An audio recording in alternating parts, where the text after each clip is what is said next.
What is up there, everybody? Citrus Aviation here with yet another video. And today we have Aviation News This week, number 99. This is the 99th episode I put out on the series since I started the YouTube channel. I realized that this video series has become more like Aviation News This month, but I really do want to try and get back to weekly episodes at some point. But anyway, we have a huge episode this week with tons and tons of news. This video is probably going to be really long because I have about 24 items I want to cover. So pick up your favorite Christian cocaine sandwich with a side of macaroni and cheese and some sweet tea.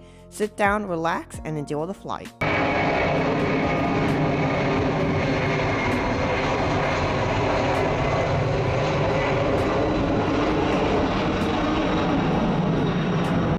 So, it is Aviation News This Week time, and we have a bunch of news for today, starting off with the whole Qatar Airways situation. Now, for those of you who haven't heard about it, Qatar Airways has been having some issues with paint degradation on some of their Airbus 350s. Now, this issue, it does seem to be pretty significant by the pictures I've seen of the samples of the paint degradation. Like, this is paint rot that's fairly significant to the point where it's actually not just affecting the paint, but it's actually affecting the fuselage, and it looks to be actually quite bad. So it is a serious issue in my opinion, and I understand that Airbus is trying to say that's not as big of a deal, mostly because they don't want to be involved in the extreme cost that this is probably going to take to fix. But Qatar Airways has decided to sue Airbus over the situation and has grounded their Airbus 350 fleet. Now, this has caused quite the interesting back and forth between the two airlines, because basically what Airbus wants is they want to do a quick patch fix, but Qatar Airways wants compensation for this whole situation, and so the two airlines have gone to London to court, and they are going to be battling it out. So it'll be interesting to see what happens there. Now, there have been a couple interesting things that have happened in the background. Airbus has canceled Qatar Airways' A320neo and A321neo order, as well as canceling some of their Airbus 350 orders, and Qatar Airways has grounded their entire Airbus 350 fleet. And in response to the order cancellation, which occurred on the 8th of February, Qatar Airways announced a huge new order with Boeing, where they'll be acquiring the 737 MAX series of aircraft. Now, interestingly enough, this is an aircraft series that Qatar Airways has considered acquiring in the past, but decided to pass on it and going for the A321neo family, because that is similar to a lot of the narrow-body aircraft they already have. Qatar Airways, though, does have a fairly large Boeing wide-body fleet with quite a few 787s and more on order, as well as Qatar is ordering the Boeing 777. They're ordering the new 777X, and they have just announced they'll be the launch customer for the 777-8X freighter, which will be really cool, as well as ordering, I believe, with 2 additional standard 777Fs, which they already have quite a few in their fleet. That aircraft is based off of the 777-200LR, and they're expanding that now, which is really cool. So the whole Qatar Airways situation continues to drag on. It really popped up in the fall of last year and has continued to heaten up as the two companies continue to have heightened tensions. It's really going to be an interesting legal battle to see what happens. The next really interesting news item is this Avistar Airways Tupolev Tu-204 caught fire when trying to push back from Hangzhou, China. I think that's how it's pronounced. I'm not sure, but it's an airport in China. The aircraft was doing a cargo run back to Russia, and I would assume a piece of cargo caught fire in the main cargo hold. Now, we don't know for sure, but something caught fire in the fuselage of the aircraft, and the aircraft combusted, and let's just put it this way, from the pictures that you're looking at, the aircraft was a total loss. It was completely destroyed. You can see the fuselage broke apart right behind the wing root section there. Actually, it's kind of still in the wing root if you look at the side image, but right behind the wings there, the fuselage just broke apart. And I would assume that that is where the origin of the fire was. Now, fortunately, everyone was able to escape and there were no injuries reported. However, this aircraft was deemed a total loss, and I believe this was Air Avistar's only Tu-204. This was a TU 204-100C, and the registration of this aircraft was Romeo Alpha 64032. This incident occurred on the 8th of January 2022, and this is the first major accident of the year of 2022 as far as major aviation accidents. This aircraft is not coming back to the skies, but it's really interesting to see what happened, and I'm going to theorize right now that what caused the fire is probably some sort of load error or some sort of dangerous good having a combustion reaction with something else in the cabin. So probably has something to do with either the load not being managed properly or the dangerous good that was probably being transported not being managed properly and thus causing the catastrophic fire. So it'll be interesting to see what actually happened, but as someone who walks on the ramp, that's just my theory that I immediately came up with. On February 7th, 2022, a huge announcement came out that not too many people really saw coming. I don't think anyone saw this coming, and that was the Spirit Frontier module that has been announced. Now, interestingly enough, this is something that actually makes a lot of sense when you take a look into some of the details of it. We're just going to talk about what supposedly is going to happen. So Frontier Airlines and Spirit Airlines will be merging to form one very large ULCC. Now, Frontier Airlines will be the dominant carrier in this merger as they are the larger company. And the board of directors for the new airline will be made up of 7 former Frontier heads, and there'll be 5 former Spirit Airlines heads, and it'll be interesting to see how this airline is distributed.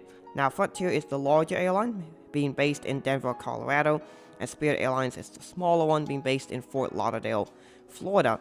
And the two markets for the airlines have been slightly different as well.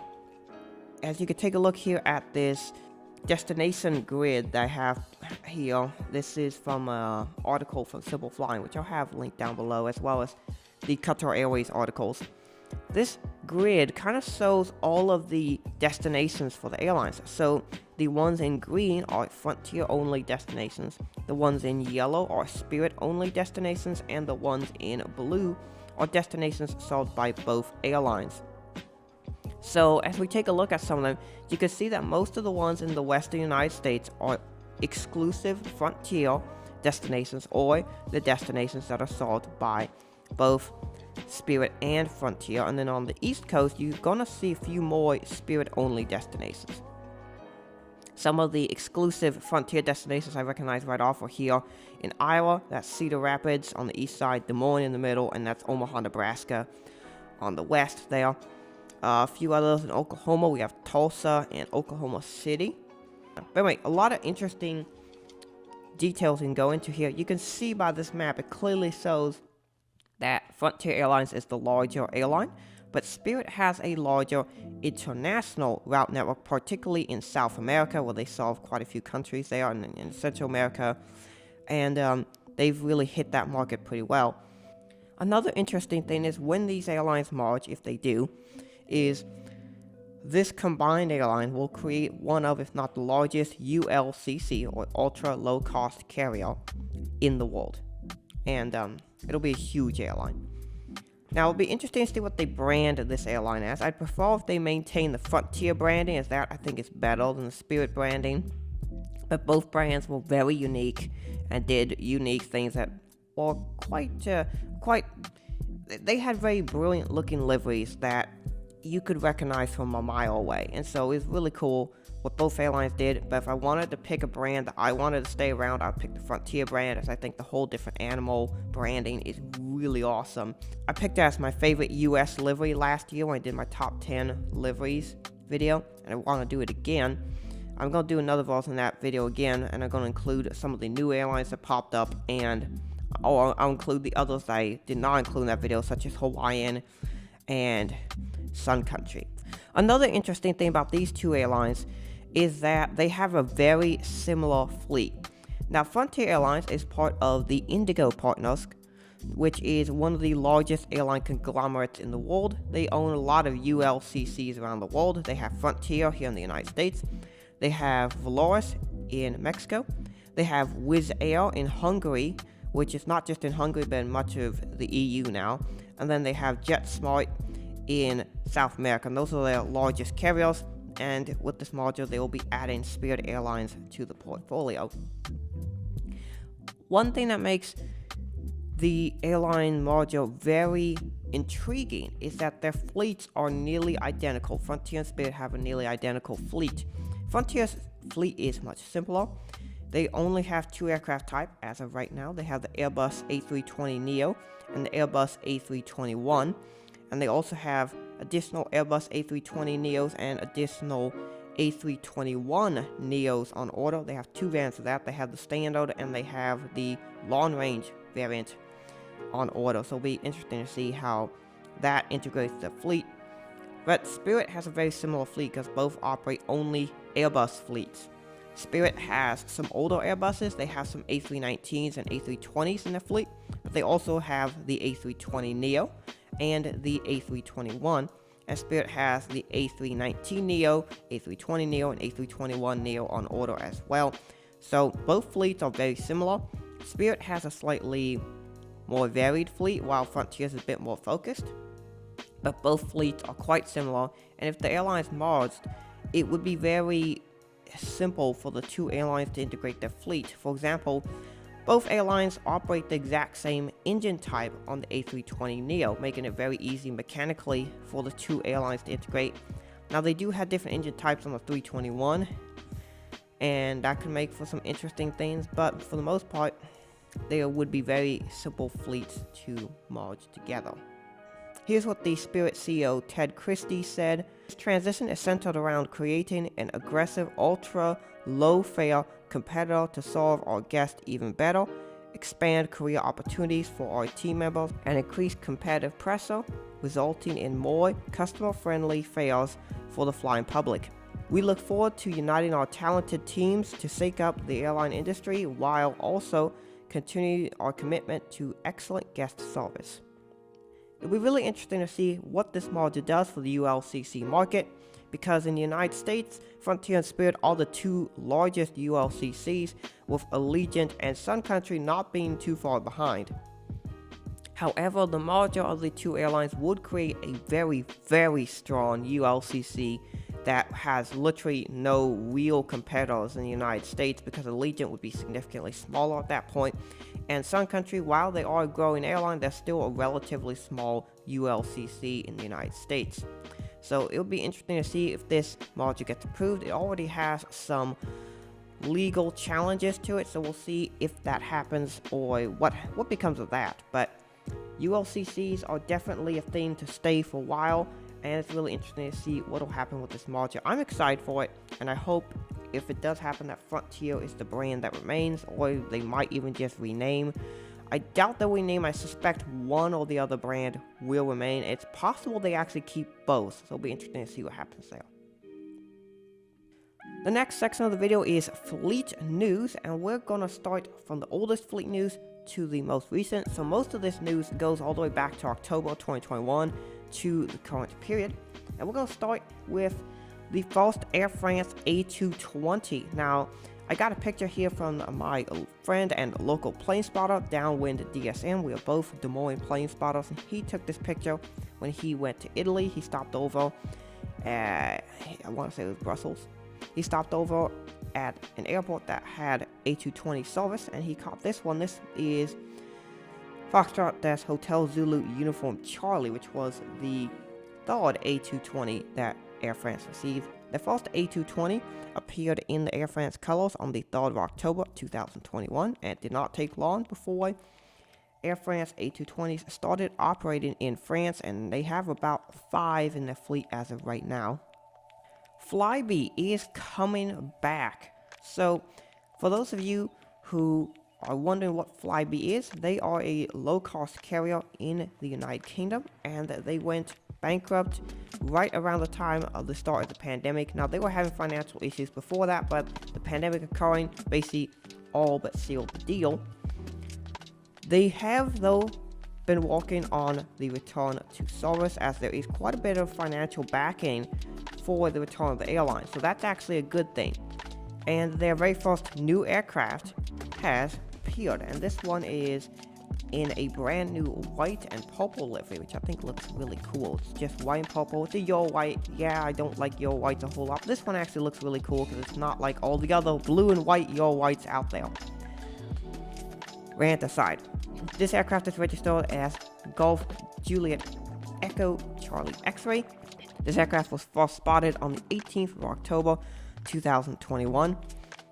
The airline will be operating Bombardier Q400s, just like they did with the old airline, and I really do look forward to this airline's return. The next aircraft is a special livery. So Cargolux is an airline that's been painting a lot of really cool special liveries. In fact, a large portion of their fleet now consists of special liveries.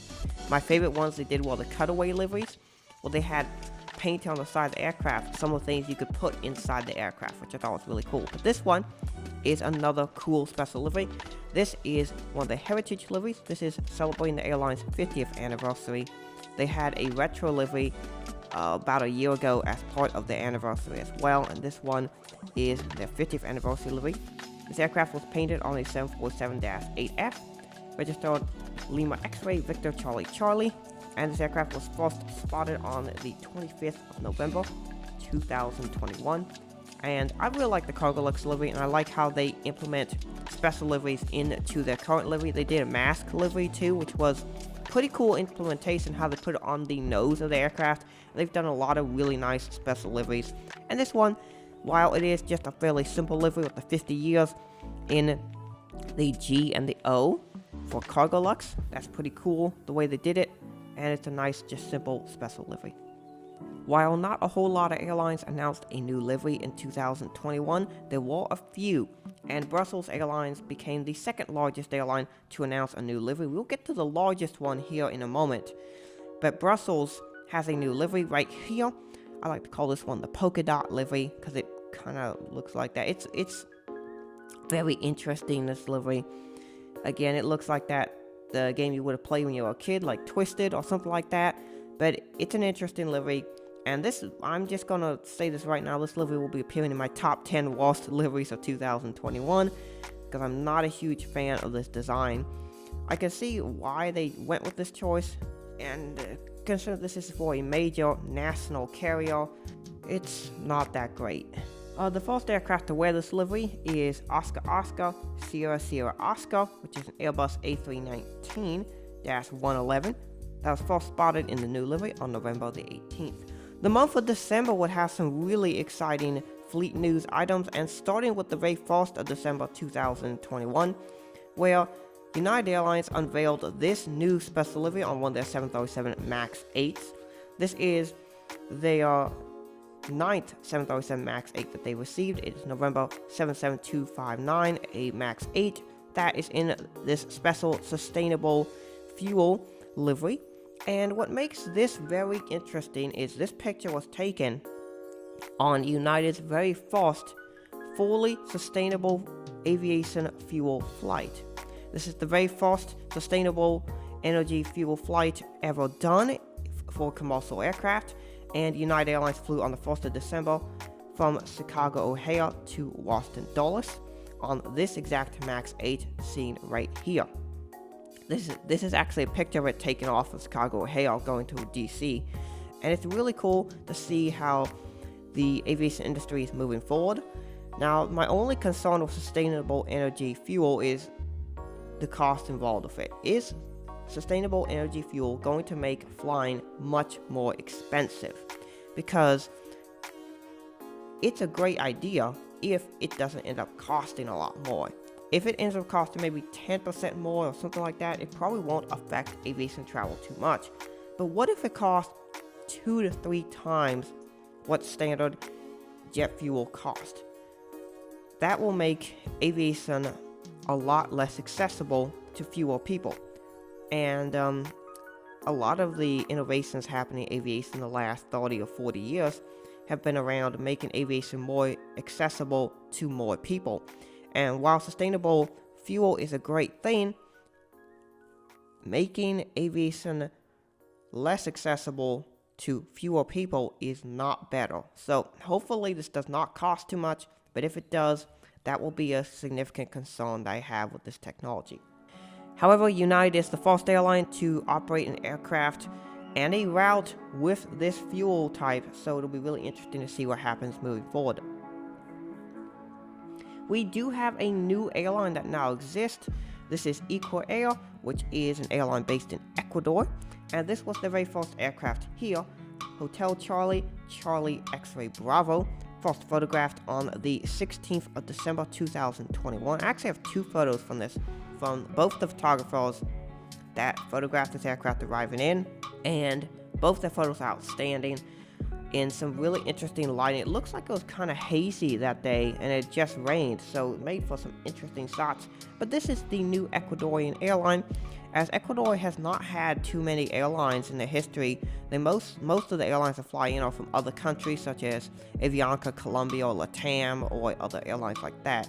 So it's really interesting to see Ecuador has their own airline. This livery is also very colorful, like a lot of South American airline liveries, which I really like. I'm going to put up a screenshot that one of the photographers sent me with a large amount of information about the airline.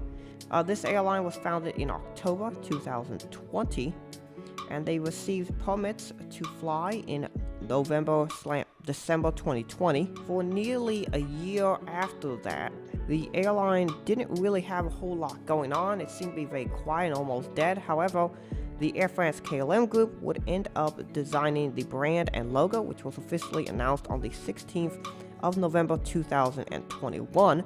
The airline received their first aircraft on the 16th of December, and their flights started from Quito to a city I'm not going to be able to pronunciate here on December the 22nd. Thank you so much for all the information about the airline. If you want to read about it, you can read about it right here. And this airline is really cool. I like their branding, and I hope they have a lot of success. And I want to give a special thank you to the photographers who allowed me to use their photos in this video, because they are really excellent photos, and I'm very happy to include them here. ITA Airways announced what their brand new livery would look like in late September 2021. However, no one knew exactly what this new airline livery would look like, because the images that we saw were very low resolution and kind of looked a little bit interesting. I decided to reserve judgment on what I thought the livery looked like until I saw it on an actual aircraft. A lot of people immediately judged it as an ugly looking livery. I was like, let's wait and see. This could be really interesting. And on the 23rd of December 2021, we finally got our answer as to what this livery would look like. Here, we have the brand new ITA Airways, or ITA Airways Airbus A320. The very first aircraft in the new livery is Echo India Delta Tango Echo, which is actually an Irish registered aircraft. And it's really interesting to see this new livery. As you can see, I have a bunch of pictures here to show you from photographers who are letting me use the image. Once again, thank you to every photographer who allows me to use their photo in these videos. Your credits are down in the description. Go check out their photos, as well as on the bottom left corner, I have credits for all the photographers as well. These photos are really good, showing the brilliant new livery. And this one has quite an interesting metallic sign to the deep blue color. It's like an ocean blue color, or maybe it's supposed to be like a Mediterranean blue. I'm not exactly sure, but it's a really nice blue color. And of course, when a livery is brand new, it tends to have this bright sign to it like it does here, but this one particular shines quite a bit. On the rear of the fuselage, you can see the stripes of the flag of Italy that go from the top of the tail section to the fuselage going straight down. And also there's a bunch of logos that sort of fade in, starting from the bottom of the vertical stabilizer and going up. I'm not exactly sure what those are, but there seem to be quite a few of them in there. If somebody knows, please do comment below what those are, but they do look really interesting. The engines are white with the ITA green and red slashes there, and the winglet is a gray color. So it'll be really interesting to see how this livery looks on some of the other aircraft. I think it's really interesting that they chose to paint the engine white and not keep with the blue theme, which I think is really interesting. I think I would have kept with the blue color on the engine cowling, but maybe there was some issue with the paint on the engine cowling. I'm not sure. But this livery does look really nice, and I'm really happy to see it. And this is the largest airline to get a brand new livery in 2021. Interestingly enough, neither of these airlines I predicted would get a new livery, but they both did anyway. And it's really exciting to see how these liveries will progress onto other aircraft. As Brussels and ITA paint this livery on other aircraft, I will obviously do videos talking about that. The next big news item is that on the 5th of January, Allegiant Airlines made a huge order. Now, the day before this order was announced, there was a rumor that came out that Allegiant was going to order the MAX series of aircraft, which was definitely different than what people were expecting, because Allegiant is currently an all Airbus operator. They are the third largest ULCC in the United States, and they operate an entire Airbus fleet of A319s and A320s. However, on the 6th of January 2022, the airline announced that they would be ordering 50 737 MAXs. They'll be ordering 30 of the smaller 737 MAX 7 and 20 of the larger 737 MAX 8 200s. The MAX 8 200 is an ultra high density variant of the 737 MAX 8. And the airline has also added an additional 50 options for the aircraft, so if they want to activate those options and get more, that'll be really interesting. This is a huge order, and this is one of the biggest MAX orders that Boeing has received in quite some time. And it's really interesting to see that Allegiant is going back to Boeing. Now, for those of you who know Allegiant's history, they started operations with the MD-80 series of aircraft, and at some point they switched to Airbuses in the 2000s, mostly in the 2010s, after the FAA basically told them you can't operate aircraft over a certain age because of mechanical delinquencies that the airline has, because it was discovered that the airline was not properly maintaining their aircraft to FAA standards, and so they got hit with a used aircraft ban for a while, and were told they could only get aircraft that was a certain age, and they had to retire their MD-80s. Now, interestingly enough, the Airbuses that Allegiant has have not been very reliable. A lot of people don't know this, but as someone who works at an Allegiant hub city, quote unquote, in air quotes, because Allegiant doesn't do hubs the way how most airlines do, but Allegiant has a hub at my local airport, and they have quite a few aircraft to fly in and out. It seems like almost on any given day I can go to my local airport and there's at least one broken Allegiant plane on the ramp currently. Don't know why that is. It seems like the Airbus aircraft aren't the most reliable. It's just from my experience, there's a lot of Airbuses that fly into Des Moines, and so I just see a lot of them break. But for whatever reason, the Airbuses, particularly for Allegiant, tend to break a lot.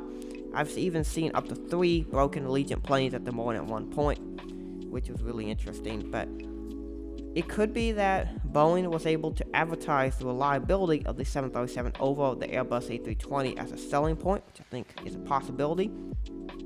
But also, Allegiant is probably going to use this as an opportunity to expand and to compete with the new Spirit and Frontier Airlines. So it'll be really interesting to see what they do with this fleet, and if they use it to actually replace the Airbus A320s, or if this will be in addition to the Airbuses. I'm really interested to see what that will be. Next up, we have a special livery for Saudi Arabia. They do a lot of special liveries on the aircraft, and some of them are really underrated. This is another one.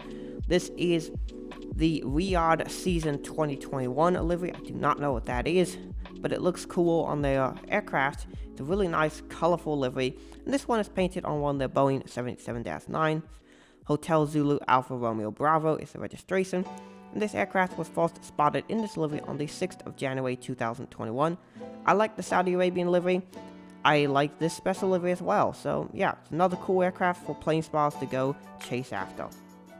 On the 28th of January 2021, Iceland Air officially sold their brand new livery on their 737 MAXs.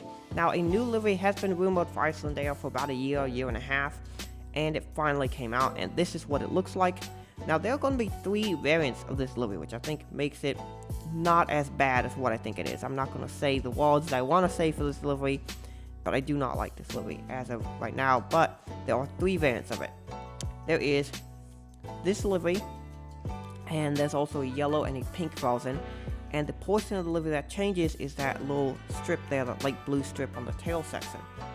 So the blue one was unveiled on the 28th of January 2021. We do not know what the distribution of these 3 different variants of livery are, but if I had to guess, I'm going to guess the light blue one will be the most common, with the yellow being the second and the pink one being the least common. The first registration to wear this special livery is Tango Foxtrot India Charlie Echo, or TF ICE, which is pretty cool registration.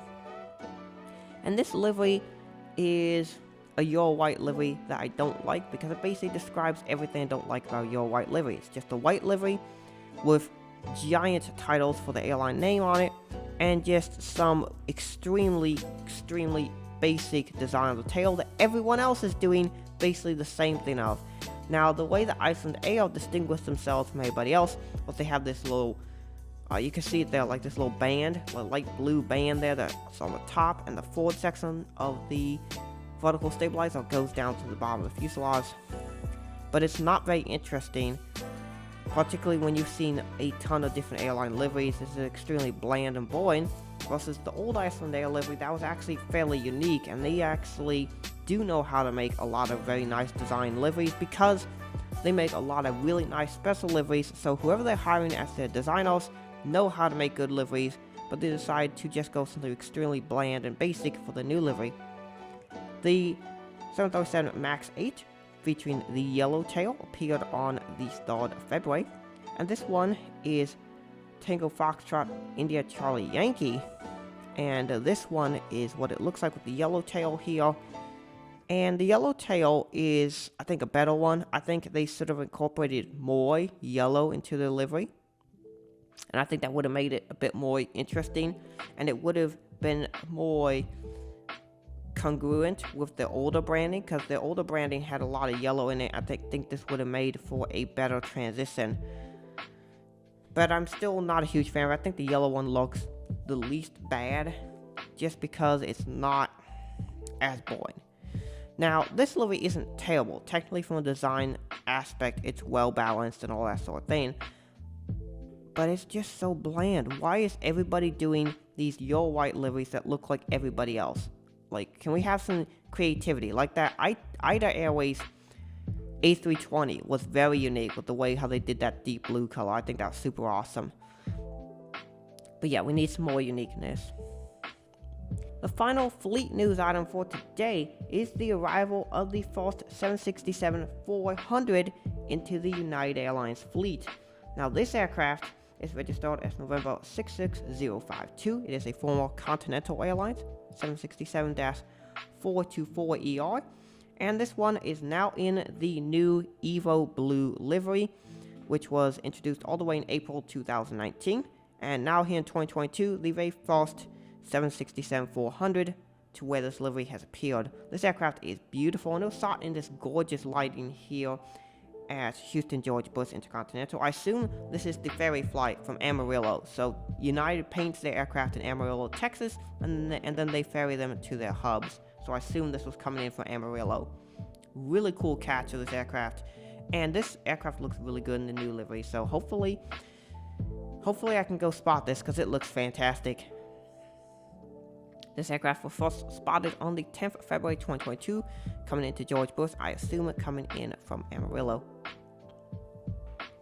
We do have 2 route news items. The first one goes all the way back to November 2021. On the 9th of November, when Prime Air operated their very first ATR feeder route. Prime Air is the cargo operator from Amazon, and they've mostly been operating out of Cincinnati and other larger airports with 767s and 737s and larger aircraft like that.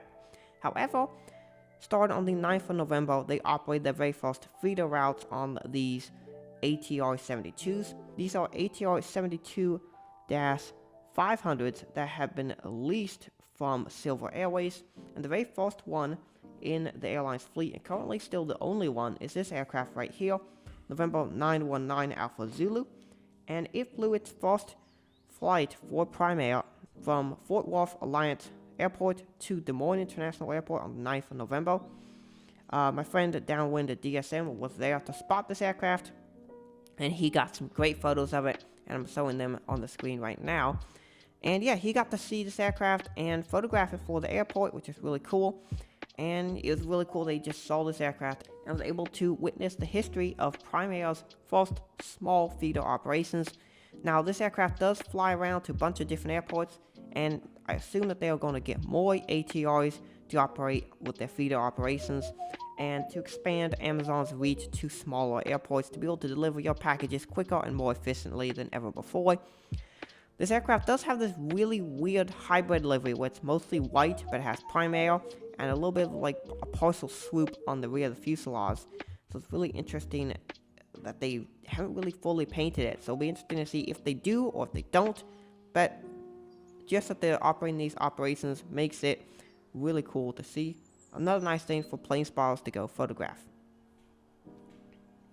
Finally, Play Air, which is the new airline based out of Iceland Air, but not really new, which we'll talk about here in a moment, has announced their first routes to the United States. Now, this airline does actually operate some flights right now. They recently started up here in late 2021, and they operate from Iceland. They are another Icelandic airline that competes with Iceland Air, but this is not the first time this airline has appeared, which we'll talk about in a moment. But this airline will be starting a service to the United States. The flights to Baltimore will start in April 2022. Flights to Boston Logan will start in May 2022. And flights to New York Stewart Airport will start in June 2022. And one of the big emphasis that this airline is going to focus on is getting you from Europe to the United States very cheaply.